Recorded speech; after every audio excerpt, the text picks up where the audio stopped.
Yeah. Huh. Listen, one of those concluding questions, what is the difference specifically about Bulgaria, or let's say the Bulgarian yacht market, or in general, maybe you could even mention the weather conditions, what sets Bulgaria apart from, for example, the rest of the world, like Turkey, Montenegro and all that? First of all, it's the popularity. So, any person who knows a bit about yachts, when you tell them that they can come to Bulgaria to sail on a yacht, they immediately ask the question, what's in Bulgaria? The dumbest question is, does Bulgaria even have a sea? That's the first and dumbest question. The dumbest question is, does Bulgaria even have a sea? That's the first and dumbest question. Then, those who know a bit about geography ask, are there yachts in Bulgaria? The second question, there are yachts, right? Right. And the third question is, are there marinas in Bulgaria? Actually, the third question isn't that simple.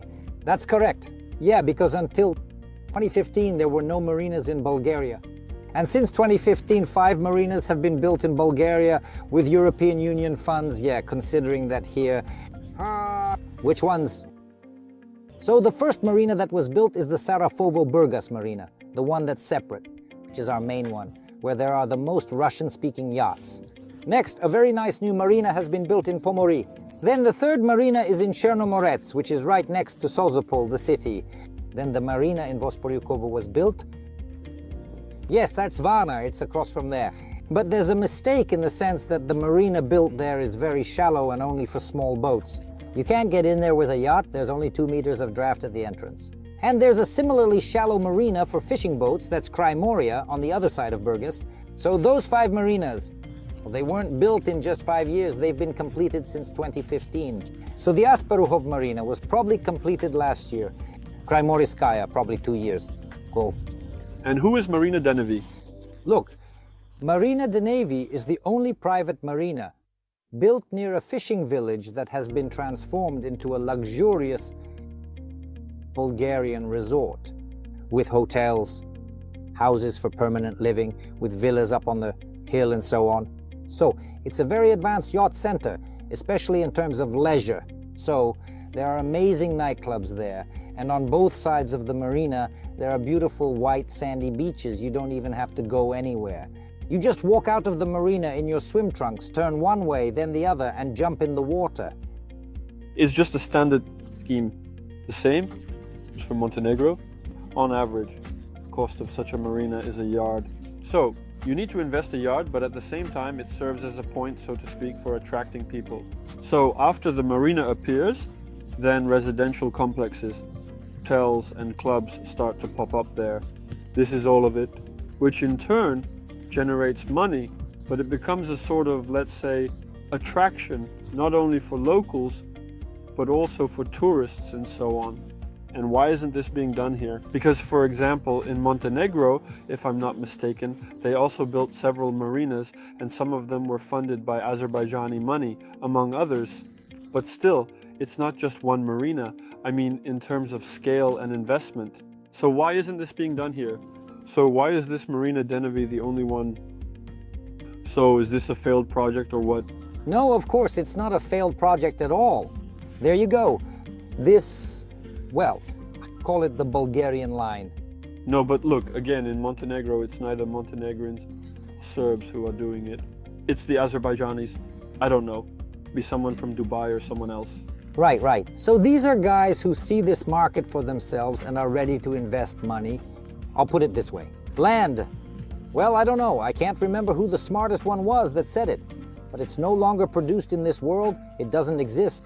It's a limited commodity. So that's how much there is. That's it. So this land, the amount that exists, is already distributed among the marinas. Denevi and so on and so forth. And at least in Montenegro and Croatia, there's just no physical space to put this marina. So it's not just that this marina can't be built anywhere along the coastline. So these things need to be geographically defined, and so I know of one such place in Bulgaria, and I even know who owns this land, and I even know that these people are ready to sell it. It's 10 hectares of land by the sea in the Zarevo area that are perfect for building a marina there and, so to speak, creating a resort on that shore, and further out in the fields of the park, establishing a golf club. All of this is possible. And if there's any investor who's interested in putting money into the only piece of land that's still available in Bulgaria, capable of creating its own marina with a beach, with sand right inside that marina, with an area where you can build a cottage community, or, I don't know, some super-duper hotel, or a service for manufacturing and repairing large yachts from Turkey for competition, then such land exists in Bulgaria. Welcome. I'm ready to participate in this because it was on this land that we produced boats in 2012-2013 at the factory that's there now. It's interesting. But if we go back a bit to the question of differences, you just started with marinas. Well, that's a bit of a tricky question. Are there any other differences or not? If not, then I'll just ask the next question. What do you mean by differences? The question was before, the differences of Bulgaria from the rest of the world, it doesn't matter about the weather conditions? And we started talking about marinas. Well, you just say yes, huh? I don't see any major fundamental differences in yachting in Bulgaria compared to other countries. I would most likely say that there are advantages here, for example, from the perspective of the wind. For sailing yachting, that's a very good argument. The second aspect, which at least used to be more advantageous than in Montenegro and Croatia, is the proximity to the borders of the former CIS. So the plane was just shorter in time. But it's clear that the situation is different now and we need to wait for it to change. But I think that world history shows us that wars are not endless. So they eventually come to an end. And still, planes will start flying that will bring tourists, clients, anyone here in a shorter way. So Bulgaria, as a smart girl once told me, is an underrated country in terms of business. And by the way, this girl is the captain's wife of this yacht. And when she said that, she bought the yacht for 250,000 euros. And this yacht was actually docked in Croatia for the first year. And when she said that, she bought the yacht for 250,000 euros. And this yacht was actually docked in Croatia for the first year. It was launched in Slovenia and was docked in Croatia. And they brought it here with my help. We brought it over from Europe, and they don't plan to go back. Cool. By the way, this is probably one or maybe even the final question of our conversation. And if you're thinking about buying a yacht for yourself, is it worth buying it in Bulgaria? Because again, if you compare the Adriatic with the Mediterranean and so on, then firstly, there is where to go. Well, in general, if you want, yes, there is something to see. And here there's wind. Here's the question. The question is actually very simple. All the yacht owners here with whom we all communicate and who all know each other are usually people who live here permanently. So they have Bulgarian residency here. Here, I understand more like, without tying it to the fact that people have already, let's say, settled here. They have their apartments. If we don't consider that aspect, meaning just purely the choice from the perspective of the yacht, let's say you're planning to live on it, well, it doesn't matter if it's winter. It's not the point. So specifically about yachting, how much sense does it make to buy here? What about, say, the Adriatic or the Mediterranean? It makes no sense, at least from the perspective that the number of yachts in the Mediterranean, it's much bigger, but again... and the selection is much larger. No, this is from the perspective of buying, but I mean, I bought it, but I will be sailing here or over there. But I would like to have both here and there. And I still want to emphasize for myself that first and foremost, yachts in Bulgaria are bought by people who live here permanently. So if he lives here, then his yacht should be here too, so he can come here.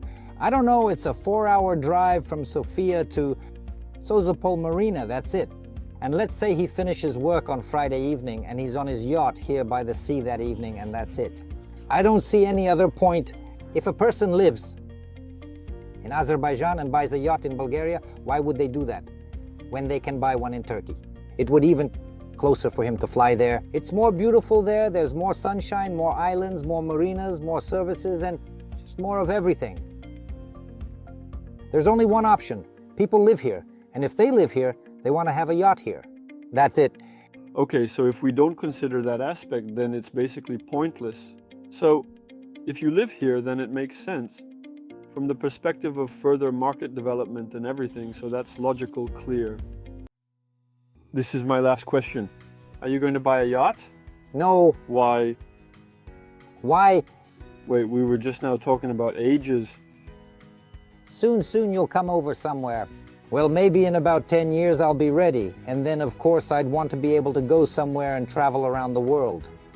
Basically, you're saying no because, first of all, you have the option to go out, and secondly, since you're going out with someone, your yacht would just be sitting idle. Of course. So it's purely because of that. So basically, you're considering it, planning for it, well, not right now, but maybe later. Well, yes, of course. Here... Of course. And it will definitely be under the Bulgarian flag. What yacht? You were definitely clearly thinking about it. Yes, that's a good question. Well, as you know, I'm a proponent of what was clear is that there are classic yachts that explain a bit more, maybe a little longer. Perhaps even slightly longer than usual because of the complexity involved in designing such vessels. The first yacht builders designed them based on fishing boats. A fishing boat is a highly seaworthy or very seaworthy vessel that can withstand waves and storms in order to catch fish, bring it to port and keep the crew safe. They needed to go out to sea to catch that fish. The fundamental criterion for creating such a boat and later a yacht was its seaworthiness, so the ability to withstand storms at sea. And based on that, yachts gradually got modernized. And they were all primarily produced with criteria like seaworthiness, stability, and sailing performance, and so on. That was all before the 2000s. That was all before the 2000s. That was all before the 2000s. That was all before the 2000s. In 2000s all around the world. Why was that? Because there were very few marinas in Europe. Well, Europe is the most advanced region in the world when it comes to yachting. And there were very few marinas, and there were long distances between these marinas. You can't just pull up to the shore with a yacht like that.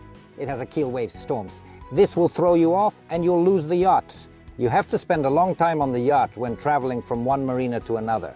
So, during that time frame, you could encounter difficult weather conditions. Yeah, dealing with all the weather conditions out there, yes. And you need a seaworthy yacht so that you won't be thrown onto the shore. Since 2000, there has been a rapid development of marinas in Europe. What is the downside of seaworthy yachts? The downside of seaworthy yachts is livability. Inside there are very few cabins, berths and bathrooms and spaces. There is usually just one, and absolutely everything else that was incredibly needed by these newly minted yacht tourists who wanted luxurious and extravagant comfort and relaxation on board. Who are not used to Spartan conditions. They needed cabins with wide beds, with a bathroom and so on. All of this has led to the fact that, so to speak, the hull of a seaworthy yacht has to be like this, like a little glass. But you can't fit anything inside it. And the hull of a cruise yacht is like this. So it's like a shed on the water where you can cram in a lot of cabins with a bathroom next to each cabin and so on. This contradicts the seaworthy qualities of the yacht. Very simple. Because when I'm on the wave, this shed just starts to hit, and that's it. And it's comfortable. If the yacht is seaworthy, it cuts through the waves and moves, but if it's not, it just sloshes around, hits, and that's it. Marinas have grown, reducing the need for seaworthiness. They protect from typical sea weather. People simply set out from one marina under a little sail, chug, chug, chug, arrived at the right time, and docked calmly. In case of any worsening weather conditions, they are already in that marina. Marinas, as a rule, exist for this very reason. They are protected from all these harmful, well, not harmful, let's say, but weather conditions. The usual ones that occur in the seas and which characterize these old sea wolves who have seen all the storms there and are salted and so on. When a sailor passed Cape Horn, he would put an earring in his ear. It was considered a mark of honor, so to speak, because half of the sailing ships would perish rounding Cape Horn back when there was no Panama Canal and you couldn't sail, so to speak, from the eastern hemisphere to the western one. So that's why all modern boats are like these sheds on the water, and I don't like them, so to speak, from the eastern hemisphere to the western one. So that's why all modern boats, they are like a shed on the water. I don't like them. Moreover, if I want to walk, I want to walk with my family. I don't need 10 bathrooms in each, cabin, Because it's my family, I want to sail with them, but I need safety. I need a yacht that can take me long distances without any weather issues. Nothing should hold me back, and I want a limited number of people on board. I need a yacht that can take me long distances without any weather issues, nothing should hold me back. And I will have a limited number of people on board.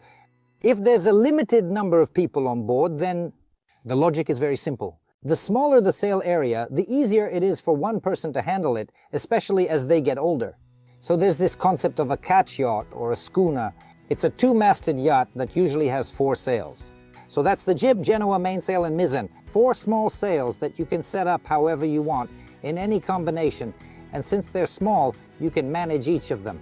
But if you set all 4 sails in light wind, you'll have a lot of sail area and your yacht will move. Cruising yachts, only 2 sails. Well, yeah, but there are electric winches there. But what if there's no electricity or something broke and that's it? And you have to do it manually and you're 70 years old? Yes, and you're 70 years old and you have to haul that rope over there? Right. So when you have 4 small sails, it's easier for you to pull the rope and you can always reduce the number of sails depending on how strong the wind gets. So of course I'm a supporter of classic catch yachts and schooners like those made before the year 2000. Well, it's even far from the year 2000. By 2000, they had already stopped making them. So the question is still the same. What do you mean? Which one? Oh, which model? Yes. For example, I like Amal, a French model. That's the brand, right? They have very expensive boats. I like English boats, I like Swedish boats, like Halka-Tressi, for example. Very expensive boats? I like English boats. I like Swedish boats, like Halka-Tressi, for example. This is a central cockpit. Not like that, right? With a stern, but a central cockpit. A large aft cabin, it's called the master cabin, where you sit, you have sofas there, you have your own entrance to the bathroom, and so on. So something along those lines. And these are different boats, they actually cost different amounts. Well, modern boats like the same Halka-Tressi cost twice as much as a similar Bavaria. Twice as much, even though it's the same size with the mast. Another thing is that they are, of course, modern and they still have 1 mast and 2 sails. But I still love 2 masts and 4 sails. That's why, well, there are nuances here. The old halberd race boats had 2 masts. And Amel also has 2 masts. The new Amals have 1 mast and so on. I see, but what's the price range of what you're considering for yourself? Well, it's hard to say. A good boat that I like costs 100,000 euros. Well, I mean the cobblestone. A new one, of course, costs 500. And do they make new classics? Very rarely, very few. They are to order and so on. Right now there's a trend to make wooden boats. They generally cost $1 million or more, but that's already a kind of luxury, because a wooden boat is extremely difficult to maintain its appearance, because this varnish is just a nightmare to deal with. Well, that's basically it. This gel coat, it's the same varnish, it's fine. And what's another advantage of plastic? Strangely enough, it turned out it gets stronger when it's in seawater. So it becomes more rigid, stronger, and doesn't deteriorate, unlike an aluminum hull. For example, an aluminum hull still corrodes in water. No matter how you paint it or what kind of complex coating you use, steel will corrode even more. Any option, no matter how you paint it, any ship, will still have rusty streaks on the sides. Fiberglass is a foolproof option in this regard. So no wooden parts, only fiberglass. Only hardcore? Yeah, something like that, yeah. Okay, that's it. I think we can wrap it up on this wonderful note. So, thank you so much for your time and for the interesting conversation. You're welcome. Always feel free to reach out. Let's like and subscribe.